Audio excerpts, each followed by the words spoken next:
everyone, and thanks, Ali. So I just want to quickly remind everyone again, please to open up your copy of this session's slides. I am going to be sharing my screen, but having your own copy will mean that you can kind of look back at the slides and click on links and so on, and it's useful during the activities.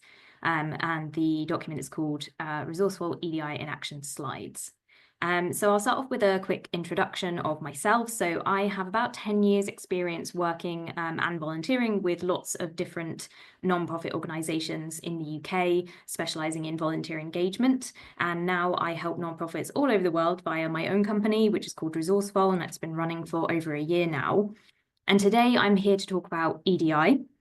I'm not an EDI expert at all, but this session is about sharing what I've learned so far and what's worked for me, and then giving you all the opportunity to do the same. So we're going to kick off just with looking at the aim and objectives so we know what it is that we're trying to achieve and what we're going to look at today. So the aim of this session is to empower volunteer involving non-profits with a practical approach to EDI. So this means giving you the knowledge and the tools and some practical strategies to effectively integrate EDI with your volunteer engagement. And to achieve this aim, we have 5 objectives. We're going to start with an overview of what we mean by EDI in a volunteering context and why it's important. Then we're going to look at a real-world case study to see what EDI looks like in action. Then the case study will lead us on to exploring 3 EDI focus areas. And from there, it will be over to you guys. First, we're going to have an activity in breakout groups, which will be very much peer-to-peer learning. And then we'll have an independent activity where you'll actually start drafting an EDI action plan that's specific to your organisation. So we'll be covering quite a lot. As Ali said, if you can pop any questions in the chat as we go along, there are going to be a couple of points where I pause to answer questions, and hopefully we'll have a couple of minutes at the end too. Otherwise, let's just go ahead and jump in. So what is EDI? On the slide there, you can see hopefully some kind of general definitions of equity, diversity, and inclusion. So things I like to highlight are, as far as equity goes, it's different from equality. So equality is treating all volunteers the same based on the assumption that everyone starts from the same position, which is just almost never the case. So equity is making sure that each volunteer receives the support that they need based on their unique circumstances. So it's essentially leveling the playing field. Diversity is recognizing and valuing those unique circumstances. And then inclusion is deliberately creating an environment where all volunteers feel welcomed, respected, and valued. And one of the key things to note is that EDI is actually a really big area, and it can be intimidating, especially because none of us want to be seen as doing the wrong thing. But doing nothing is much worse than making a few mistakes while we learn and while we grow. And of course, we all have to start somewhere.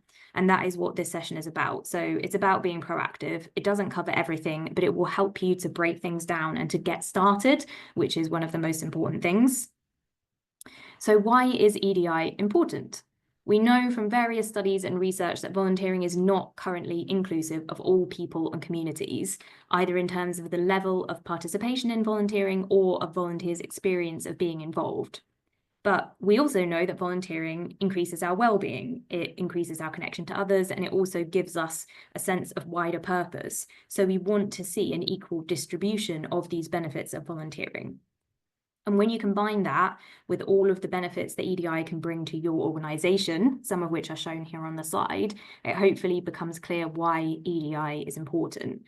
Essentially, it's going to help you build an organisation that is more dynamic, it's more effective, it's more resilient, and also it will mean that you're truly serving and representing your community. So at this point, I would like to pause quickly in case there are any questions about anything so far, maybe about any of the benefits that are shown on the slide, if you're not quite sure what those are, because it's just a general summary.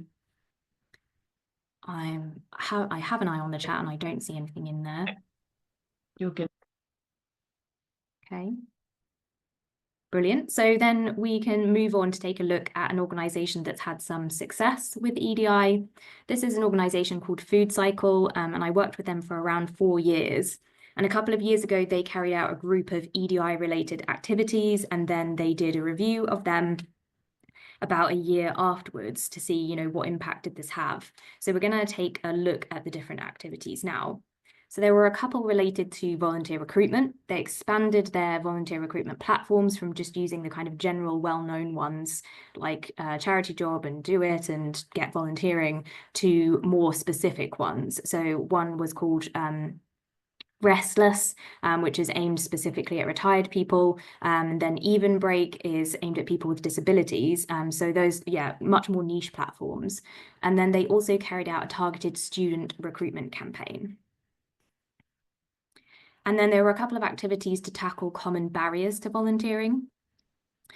So one was the introduction and promotion of an enabling volunteering guide, and this was actually pre-reading for the session based on Food Cycle's original guide. Don't worry if you didn't get the pre-reading or you didn't have time to do it, you will get a copy after the session. And then they also introduced an adjustments workflow. So the idea behind this was to capture the need for implementing reasonable adjustments to enable volunteering. And also the practicality of implementing those adjustments. And you will also get a copy of the adjustments workflow after this session. So that's an extra resource that you'll have. And I am keeping an eye on the chat, and I think we have had a question come in. Could you extend a bit more on the retention point? Yes, sorry, we will go back just quickly to do that. Moving along too quickly for... So where are we? Yes, so improved volunteer engagement and retention. So the idea behind this is that if your volunteers feel valued and included, then they're more likely to remain engaged with your organisation and to be committed, and it will also boost morale, and it will kind of foster this sense of belonging amongst your volunteers. So that's kind of the, how EDI links in with retention. Did that answer the question? Brilliant. Okay, sorry. Yes. So we'll carry on looking at these activities that Food Cycle did. So there were a couple to make volunteering more disability friendly as well. So Food Cycle joined the government's Disability Confident Employer Scheme, and they gained accreditation levels 1 and 2 during this time period. And then they also applied for the RIDI Awards. So RIDI stands for Recruitment Industry Disability Initiative, and they're free to enter awards that highlight inclusive recruitment. And Food Cycle ended up being an award finalist in the Getting Started category. And then because of this experience, they also ended up joining RIDI Pioneers, which is a group helping to lead the movement of change to enable greater disability confidence in recruitment. Then the final few activities were related to accessibility and providing EDI information. So Food Cycle did an overall review of their website to make sure that it was as accessible as possible. They already had an Equal Opportunities webpage, but they did a general update and they added in a new section to showcase the awards and accreditations. And then they also created and added some specific EDI volunteer case studies to their website. So they were designed to show potential volunteers some real-life examples of Food Cycle volunteers with all kinds of backgrounds and sometimes challenging circumstances thriving in volunteer roles at Food Cycle. So there's quite a few different activities there, and what we want to know is what's the results, what's the impact. It's quite difficult to measure with a lot of this stuff, but we did our best, and on this slide is some of the most significant results. So there was a 36% increase in volunteers who indicated during registration that they heard about Food Cycle from a volunteer recruitment platform. So that kind of shows the impact that the activity had of them kind of extending their volunteer recruitment platforms. I've just seen another question in the chat, apologies. So where are we? Recruitment Industry Disability Initiative is what RIDI stands for. And there is a link in the slides as well to RIDI, so you can kind of link to them directly after the session. Also, the impact here was an 80% increase in volunteers who selected student as their employment status during registration. So that targeted student recruitment campaign definitely had an impact. And there was a 138% increase in volunteers who indicated during registration that they had a disability and or required adjustments to enable their volunteering. And that can't really be attributed to any one of the activities, but probably a combination of a lot of them. So it could be, the introduction of the enabling volunteering guide, the adjustments workflow, the website accessibility stuff, the case studies, a combination of all of that stuff probably led to this increase. And there were other measurements, but these I think are the most straightforward, and they do a really good job of highlighting that the activities were worth the effort. Of course, to wait about a year to be able to measure this, but it's better than not measuring it at all and just kind of doing stuff and hoping that it will be okay. And then kind of on the flip side, these are just a few specific activities from one organization during a specific time period. And I'm not suggesting that if your organization does these exact same things that you will have the same results, or even that it makes sense for your organization to do the same things. So, it might be that you don't want to target students because that's not the type of volunteer that you're looking for, and so on. But what I did find when I was analysing these activities was that we can look at them within 3 areas of EDI focus that you can then use to help identify specific actions that do make sense for your organisation. So do we have any questions before moving on to look at those EDI focus areas? Can't see any in the chat, Nicola. So then I'm going to run through all 3 of the focus areas, and then I'll pause again to see to answer any questions that might come up rather than kind of answering them as I go, if that's okay. So the first EDI focus area is accessibility. And when I hear the word accessibility, I tend to think of the tangible stuff, like how easy or difficult it is for volunteers to literally gain access to a building or to use certain spaces or equipment within a building. And for sure, these are big parts of accessibility that we need to think about, but we also do need to make sure we remember about the less tangible or the less obvious stuff. For example, there are lots of disability-specific barriers to volunteering that can usually be addressed quite easily, and there's lots of examples there on the slide. One to pull out is just you could reorganize or divide a task to enable volunteering for people with limited mobility. And then we also need to consider digital accessibility. So this includes things like color contrast, font types and sizes, alt text for images, and so on. And there are loads of free online articles and tools that we can use to learn about digital accessibility and kind of check what we're already doing as well. And that's what's on this slide, just lots of digital accessibility resources. Scope is the disability equality charity, and it has a particularly good resource hub. So I would recommend reading their beginner's guide to digital accessibility as a starting point. Yeah, it's a really good guide. But one thing to note is that once you start kind of following these links and doing this research, it's really easy to get lost down a rabbit hole, and you might start to feel a bit frustrated and maybe even a bit hopeless because there's so much to think about and address. So my advice would be to just take things one step at a time, just do what you can, and just remember that doing something is always better than doing nothing. At least you're trying. Start with simple, easy stuff and just build up. You're never going to be able to do everything all at once anyway. Nicola, Then the second EDI, sorry. So there's a question that's come through, just in case you want to just take it now, is could you repeat the example recruitment sites? Yes, so Restless was the one that was aimed at retired people, and then Even Break is the other one. I think there is a link to Restless in one of the slides as well, and I can also pop a link to Even Break in the follow-up resources. Thank you. Right, so the second EDI focus area is visibility, meaning that information about EDI should be readily and easily available, and that your organization should be transparent and open about EDI. And one of the best ways to do this is to have a dedicated EDI info point or page on your website. If you don't have a page like this, create one. You can call it whatever you think is appropriate. Food Cycle called theirs equal opportunities page, but what it's called is actually less important than the content itself. And on this slide is a list of suggested content. So we'll just pull out a few. The first one at the top there is EDI policy. So linking to your EDI policy on this page is really important. And again, if you don't have an EDI policy, get one. There's lots of free guidance and templates that you can find online, and I've put a few links on the slide there. And then if you do have a policy, just make sure that you're reviewing and updating it on a regular basis, probably around once a year, because you shouldn't just write one and then say, right, that's done, and leave it, because stuff changes so quickly. Another one to pull out from this list is accreditations and awards.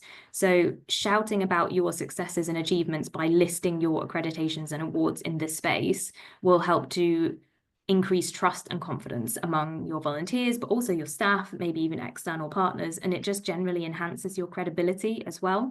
It might not be something that kind of comes naturally to us to shout about how amazing we are and all of this stuff that we've achieved, but it is really important. And then the feedback/suggestion box that I've put on here, it doesn't have to be a box. It's really more just kind of highlighting that you can use this info point as an opportunity to ask for help and input. And also don't be afraid to talk about what you have planned or what's in progress, even if you're in the really early stages, because the fact that you're being honest about it will be appreciated. And it also shows that you're taking action, because if you're working on something for several months in the background, but no one knows that you are, it just looks like you're doing nothing. And that's not a good thing. So yeah, definitely use this page as a way to say to people, hey, we're working on this thing, and can you help us make sure that we do it in the right way, and so on. And as far as FAQs go, there are some suggested FAQs on the slide. They're quite general, and there might be some others that are more specific to your organization, but I think these are a good starting point. One more thing to mention is just linking back to digital accessibility. So making sure that you're trying to include a variety of formats in your info point. So not just loads of text, add in some videos, some images. There are, of course, other ways to make sure that you're being visible, that you're being open, you're being transparent, and probably you're already doing some of those. So you could publish an annual EDI report, you could share updates and highlight kind of initiatives in newsletters and social media, you can host events or webinars or things to invite suggestions instead. Or you could spotlight, maybe you have an EDI champion or ambassador. The reason I decided to focus on having an EDI info point is because there's just a lot of stuff that it encompasses in one space. So it's useful to focus on in a session like this. And then the final EDI focus area is practice. And this is in both senses of the word. So as with anything, the more you practice EDI, the better you'll get at it, and it will start to become kind of a habit. And then in terms of taking practical action rather than just talking about it, there are some suggested action areas on the slide here to help get you thinking. Inevitably, there's some crossover with the other two EDI focus areas, but generally speaking, I think it helps to have practice as a separate focus area, because there will be plenty of actions that aren't necessarily related to accessibility or visibility, which are both quite specific. An example that I like to pull out is digital inclusion, which is different to digital accessibility. So accessibility is about colors and fonts and so on, but inclusion is more about things like using a variety of communication methods rather than just emailing, for instance, or offering device loans or access points if your volunteer registration is online and your training is online, and so on. And then finally, another big part of EDI practice is accreditations and awards. We did briefly touch on these under visibility, and they are, of course, really important for visibility for the reasons that I said, but it's also really good to think of them as practice, because the whole process, so starting from researching it, gathering evidence, and the actual application, can be really hands-on and help a lot with your EDI journey. So you can get guidance and advice, and you can find frameworks for best practice that maybe you didn't even know existed. They can be useful as a bar to measure against, and they can also open doors to further opportunities, like with Food Cycle, when they applied for the RIDI Getting Started Award, that led to them becoming a RIDI pioneer. So don't think that accreditations and awards should only be considered when you're further along or you're more confident about EDI, because they can actually help you to reach that point sooner. The only thing I would advise is just do your research, because there are lots. There's loads of local ones, there's national, there's even some international, and there will be some that are more relevant to your organization than others. Some you'll have to pay for and others will be free. So yeah, just do some research, and there's quite a few on the slide there as examples to help get you started. So before we move on, does anyone have any questions about any of these EDI focus areas? Don't see any in the chat. It is a lot of information. I do appreciate that.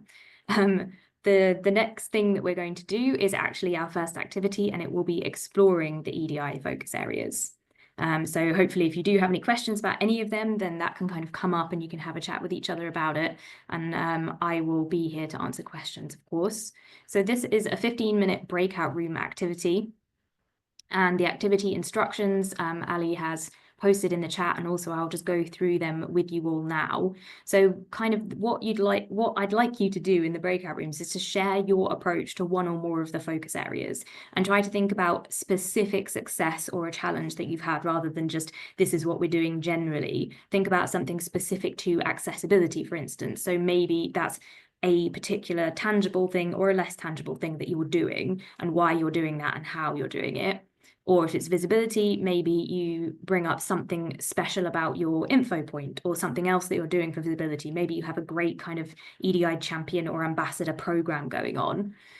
Or if it's practice, you could talk about a specific accreditation or award maybe that you have, and whether you would recommend it or not, or some specific actions, guided by the areas that were shown on the slide earlier.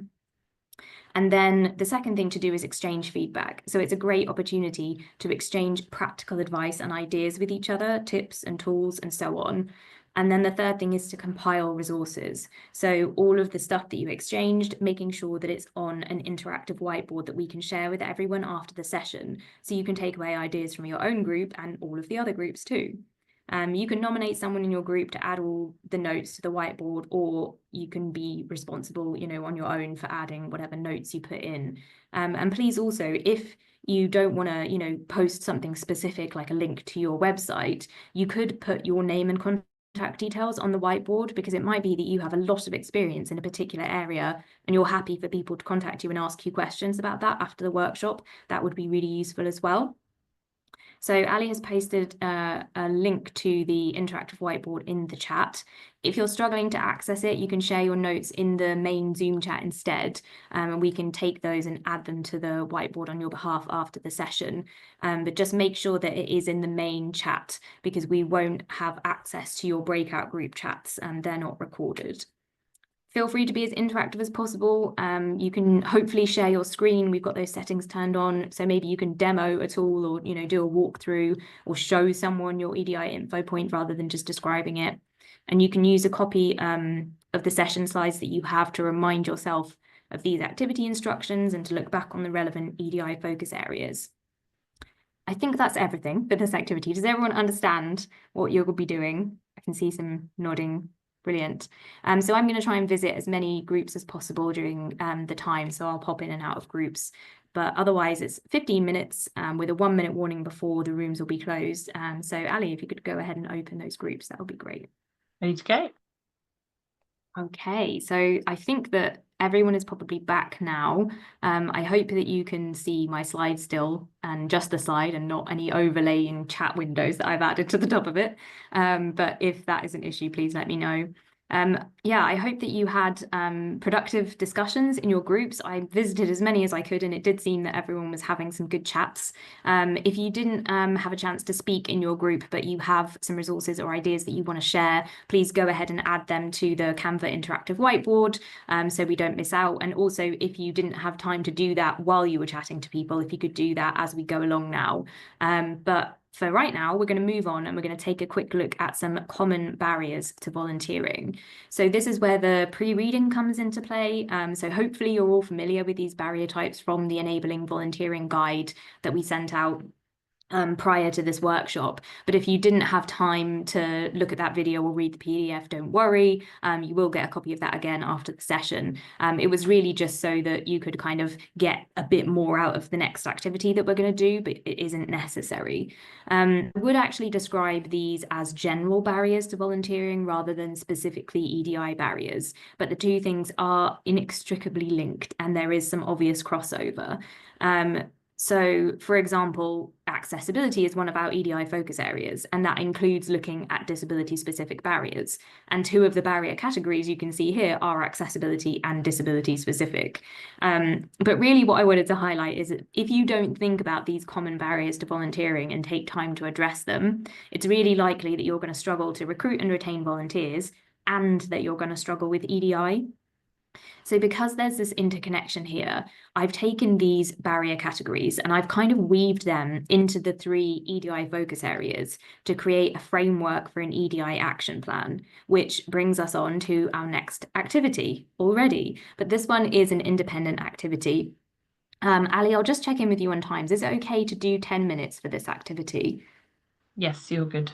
Brilliant. Okay. So there's a PDF template that was provided ahead of the session, and I think Ali has just popped it in the chat as well. It is just called EDI Action Plan Template. If you can open that up, that would be great. The purpose of this is to use the template to start identifying short and long-term actions under each of the EDI focus areas. It's a deliberately short template because EDI is such a big area and it can be a bit hard to know where to start. Sometimes it can feel overwhelming. So if we break it down in this way, it makes it more manageable. Don't worry about missing things out. There's no way that you can do everything at once anyway. And this action plan is meant to be something that's quick to fill out and quick to actually carry out as well. And then you can repeat it as many times as you want. So maybe you do this once a month or every 3 months, depending on how long-term your long-term actions are. But then if it is very long-term, I would recommend breaking it down into stages and just having one of the stages listed as an action. So the point is to just pop the actions on there and get them done, rather than spending ages on an EDI plan that's going to take you 5 years to deliver or something. This is just, let's do it. Let's get started. Even though it's a really short action plan, it could still be a bit challenging to complete it within this 10-minute activity time, but you can definitely make a good start. I would say that you can fill in at least half of the actions, especially if it's all of the short-term actions. Some quick tips are to use the enabling volunteering guide, so the pre-reading, to help you. It has loads of suggested actions in it that you might just be able to pluck straight from and put into your action plan. Look back on the slides from this session and then also remember the conversations that you've just had in your breakout groups, because it might be that you got some great feedback or a great tip from those conversations that you've noted down already that you want to take forward and that you can add in as an action to this template. If you want to add text directly into the PDF, there are some instructions for doing that Ali has very helpfully posted into the chat. It is possible to add text to PDFs even without paid software. This is something I found out a little while ago and I was like amazed by. But otherwise, you can just use it as a reference document and you can make your own notes using a separate program or just good old-fashioned pen and paper. Yeah, so I think that's everything, the instructions for this activity. Does everyone understand what we'll be doing? Just give me a little nod or a thumbs up. Okay, I'm seeing a few nods. Brilliant. So you have 10 minutes for this activity. Feel free to turn your cameras off and just have your own little bubble of independent time. And otherwise, yeah, we'll see you back here in 10 minutes. I'm going to be here the whole time. So if you do have any questions, you can pop them in the chat and I will try and answer those.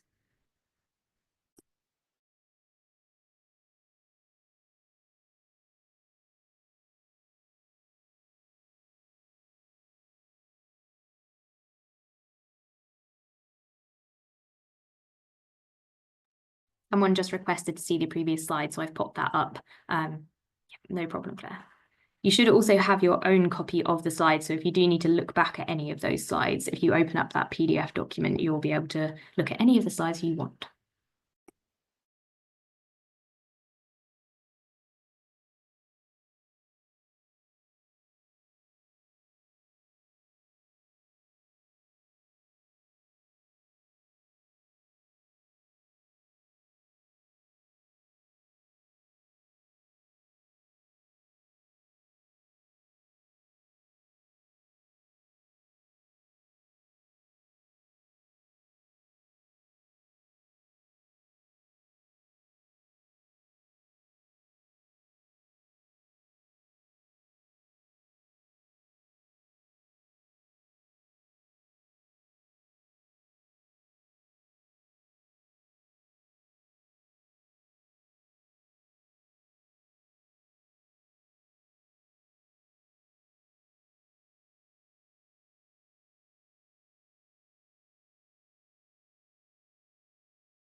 Just a quick note to say that there's half of the time left, so you have 5 more minutes for this.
I think we're coming up to the last minute or so with this activity, so if you could finish up with your last action or two, that would be great.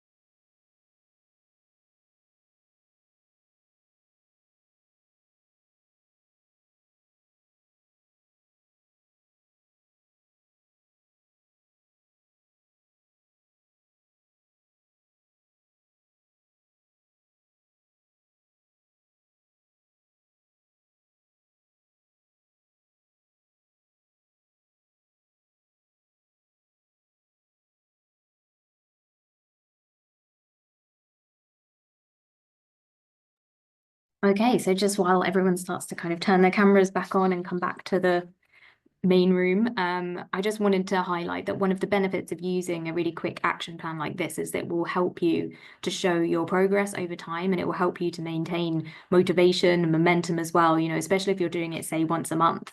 And by the end of the year, you have 12 completed action plans and you can see exactly what you've done. And it's also kind of an acknowledgement of the fact that EDI is an ongoing consideration. You know, you're never going to be done with it. It's something that you need to keep thinking about and keep reviewing and so on. But if you do need more inspiration to come up with actions, there's always plenty of further learning that you can do, and that's what's on this next slide here. It is a fairly short list, but many of these will lead you onto even more learning and resources. It's worth noting at the top is a link to the adjustments workflow that I mentioned earlier. That is a link to the video version on YouTube, but after this session, you'll also receive a free PDF copy of the workflow with some extra content. So there's like template text and things in there as well. And I think that we also have someone who actually wrote one of the Volunteer Scotland inclusion top tips in this workshop session today, which is great as well. Really brilliant. That's Helen. Yeah. So thank you for that. And then basically to finish up, let's just quickly review our aim and objectives just to make sure everyone's happy that we've done what we set out to do. So the aim of this was to empower volunteer involving nonprofits, yourselves, with a practical approach to EDI. And to achieve this aim, we had those 5 objectives that are listed on the slide. And I hope that you agree that we've met those objectives, but please do let me know if you think we missed anything or if you'd like me to go over anything again. I think we have 1 or 2 minutes for some questions in case there is anything outstanding. Yeah, now is a good time.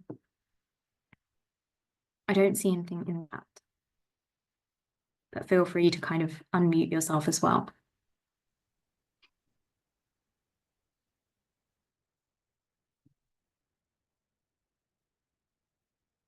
Oh, some nice music. Is that the 5-minute warning? That's the 5-minute warning. So 5 minutes left of this workshop, everybody. Brilliant. So yeah, I don't see any questions in the chat and no one's kind of speaking up. I am happy for you to send questions to me via email after the session as well. So my email address is hello@resourcevol.com and my name is Nicola. Also, I have lots of free resources on YouTube and the link is on the slide there as well. So, you know, there's like 20 videos on there and I try to put new content up on a regular basis. So please do subscribe to that channel to make sure you don't miss anything. And you can also let me know if there's any specific resources or topics that you want to see on there in the future. I'm always kind of wanting to make sure that the stuff that I create is actually genuinely useful and relevant for people. So it would be really good to hear what you'd like. And otherwise, just thank you all for coming to this workshop today and for all of your contributions and sharing your ideas with each other. And I hope to see you again at some point in the future.